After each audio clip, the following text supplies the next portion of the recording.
Evropske institucije v Bruslju in Štrasburu imajo pogosto za sredstva za bogatenje. Pa to drži? Začnimo s komisijo v Bruslju. Njen predsednik je neke vrste premijer Evrope.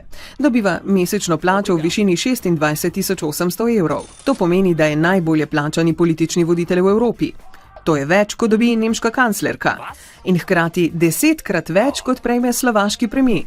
Predsednik komisije dobiva celo višjo plačo kot predsednik Združenih držav, 26.800 evrov na mesec. Še več, poleg osnovne plače prejema tudi dodatke. 3.700 evrov za stanovanje v Bruslju in 1.400 evrov reprezentančnih stroškov, kar skupaj nanese 32.000 evrov mesečne plače.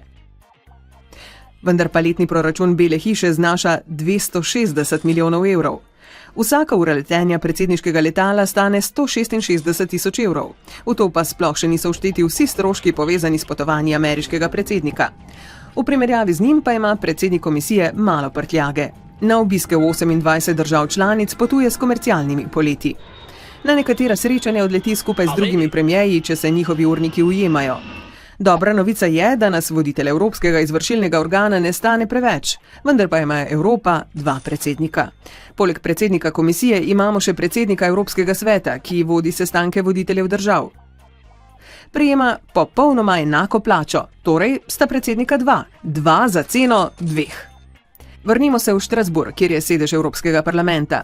Tudi za parlamentarce pravijo, da bajno služijo. Za nove evropske zakone glasuje 751 poslancev Evropskega parlamenta iz 28 držav. Njihov mandat pa traja 5 let. V preteklosti je vsak poslanec Evropskega parlamenta dobival enako plačilo kot poslanec iz matične države. Posledica tega so bile ogromne razlike. Poslanec Evropskega parlamenta iz Italije je zaslužil več kot 11.000 evrov. Poslanec iz Bolgarije pa le 1000 in to za enako delo. Od leta 2009 pa prejemajo vsi poslanci Evropskega parlamenta enake dohodke. 7.700 evrov na mesec. Temu je treba prišteti še režijske stroške. 4.200 evrov mesečno za mobilne telefone in računalnike, 300 evrov dnevnice za navzočnost na sestankih ter 17.000 evrov na mesec za njihove pomočnike.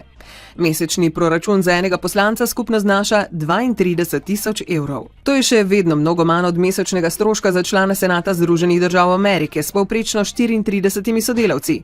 204.000 evrov na mesec. Ali so naši evropski voditelji predragi? V primerjavi s povprečno evropsko plačo so njihovi zaslužki res zavidljivi. Vendar pa bi lahko zaslužili mnogo več, če bi delali za banke ali naftne družbe. Evropa ima čedalje več moči in sprejema odločitve, ki vplivajo na življenja 500 milijonov Evropejcev. Takšne razmere običajno privabijo najboljše kandidate v Bruselj in Štrasburg, no, ne zmeraj, kar pripomore k izboljšanju kakovosti sprejetih odločitev. In več denarja zaslužiš, manj te mikajo podkupnine. To je cena neodvisnosti, vsaj teoretično.